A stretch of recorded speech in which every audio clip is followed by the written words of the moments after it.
The Danube Delta was nearly destroyed, and then nature fought back with a ferocity that stunned even the scientists watching it happen. This is the story of Europe's greatest rewilding success, and how a landscape that took thousands of years to build began healing in a matter of years. Sprawling across more than 4,000 square kilometers where the Danube River finally meets the Black Sea, the delta is a vast, tangled network of channels, lakes, and reed beds. It's the largest wetland in Europe, home to over 5,500 plant and animal species, ranking it the third most biodiverse place on the planet after the Great Barrier Reef and the Galápagos Islands.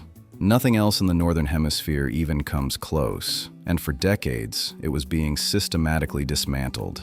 To understand what happened here, you have to understand the river itself. The Danube travels almost 2,900 kilometers from its source in Germany's Black Forest, flowing through 9 countries and 4 capital cities, more than any other river on Earth. By the time it reaches Romania and Ukraine, it's carrying the ecological memory of an entire continent. And where it fans out into the Black Sea, it created something extraordinary. A delta that began forming after 4000 BC, a living, breathing water purification system, what ecologists call an ecosystem services engine, unlike anything else in Europe.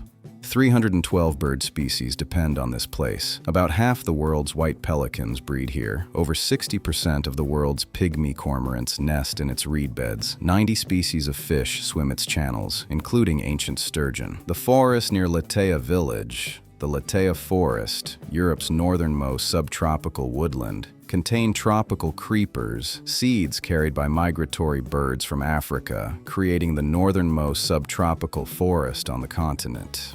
A small-scale jungle in southeastern Europe. This was a place that functioned on its own terms for thousands of years. Then the 20th century happened. Large-scale engineering works began as early as 1862, when corrections to the Salina Arm started reshaping the delta's natural flow. But the real devastation came after 1960, under communist rule. Romania's regime looked at this intricate, self-sustaining ecosystem and saw wasted potential. They saw land that could grow crops, water that could farm fish, reed beds that could be harvested, so they drained it.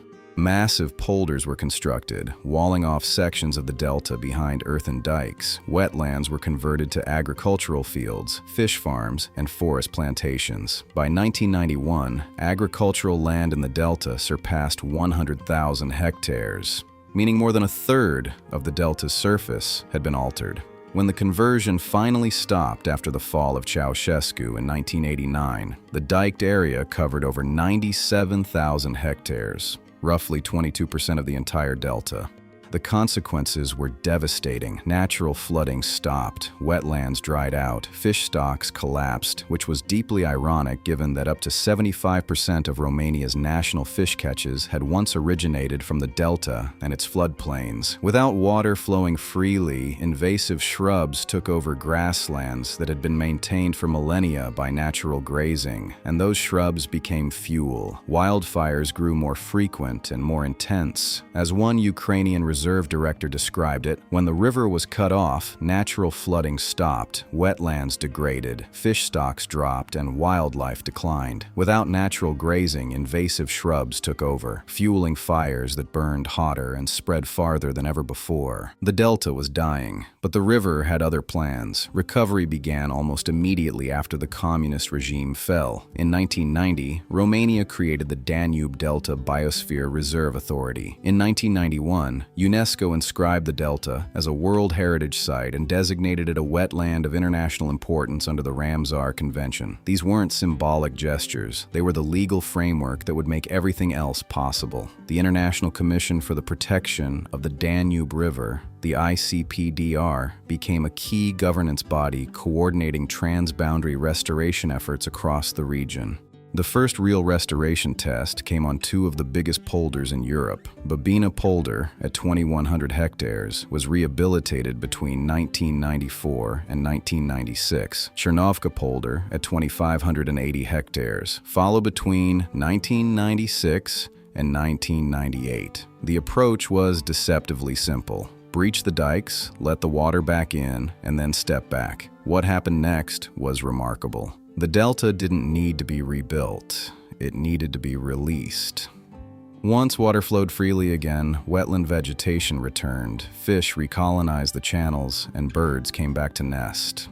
By 2006, almost 11,000 hectares of abandoned polders had been ecologically restored, earning international recognition that included 2 Eurosite prizes and the European Council's European Diploma for Protected Areas, but the most ambitious chapter was still ahead.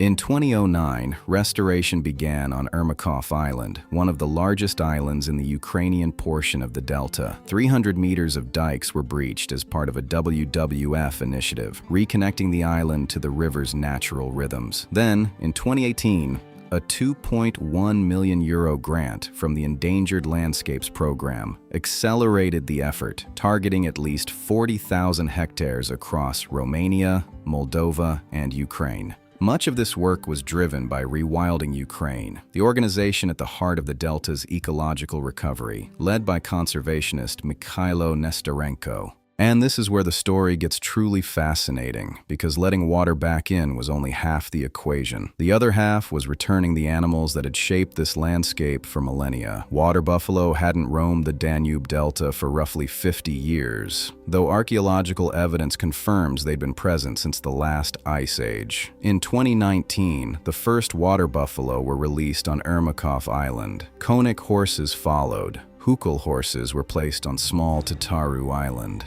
These aren't decorative additions. A single large herbivore can transfer seeds of more than 200 plant species through its wool and digestive system.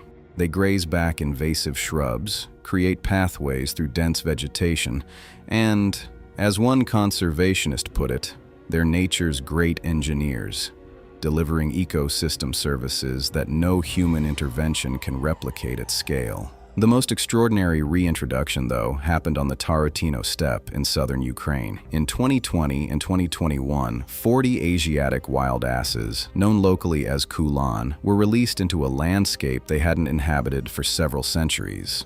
The animals came from Askania Nova Biosphere Reserve, one of the oldest and largest nature reserves in Europe, lending the reintroduction deep scientific credibility. Some were fitted with GPS transmitters so their movements could be tracked.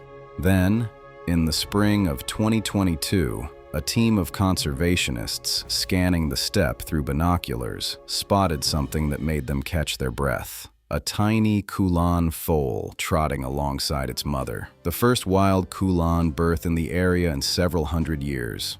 The Tarutino Steppe now hosts the last free-ranging kulan herd in Europe. That same year, Russia invaded Ukraine, and suddenly this story of ecological recovery became something else entirely. Conservation work continued even as war scarred the landscape around it. The destruction of a massive dam in the Russian-controlled Kherson region in 2023 sent catastrophic floods through the region. The threats are real and ongoing. Yet the rewilding persists. In 2025, Rewilding Ukraine launched the Nature for Veterans initiative, bringing war veterans and their families to restored parts of the Delta. Veterans traveled by boat through the wetlands, visiting Ermakov Island where natural grazing had been reestablished. The healing of a landscape becoming intertwined with the healing of people. As Mikhailo Nestorenko of Rewilding Ukraine said, Ukrainian nature is as resilient as the people of Ukraine, and they both depend on each other. Since 2019, 7 wetlands covering more than 18,000 hectares have been restored and 20 kilometers of river networks reconnected. The pelican populations tell the story most vividly. The largest European breeding colony of great white pelicans, containing more than 95% of the continent's population, thrives in a single colony in the Romanian Danube Delta. Pelican numbers have grown tenfold since the 1930s, with approximately 32,000 gathering here each spring. The work is far from finished. In 2026, plans are underway to improve natural water flow across more than 8,000 additional hectares, restore forests, and carry out further deer and eagle owl reintroductions. A new documentary premiered on World Rewilding Day to bring the story to a global audience. In 2022, the United Nations recognized the Danube Delta rewilding landscape as a European nature restoration showcase. And in 2024, the EU Nature Restoration Law, the most ambitious ecological legislation in a generation, established binding targets that make projects like this one not just admirable, but legally mandated across member states. The delta didn't rewild itself, of course. People made deliberate choices to breach those dikes, release those animals, and protect those nesting colonies. But what makes this story extraordinary is how little convincing nature needed. Remove the barriers, restore the connections. And a landscape that took thousands of years to build can begin healing in a matter of years. The river remembers what it's supposed to do. It just needed the chance to do it again.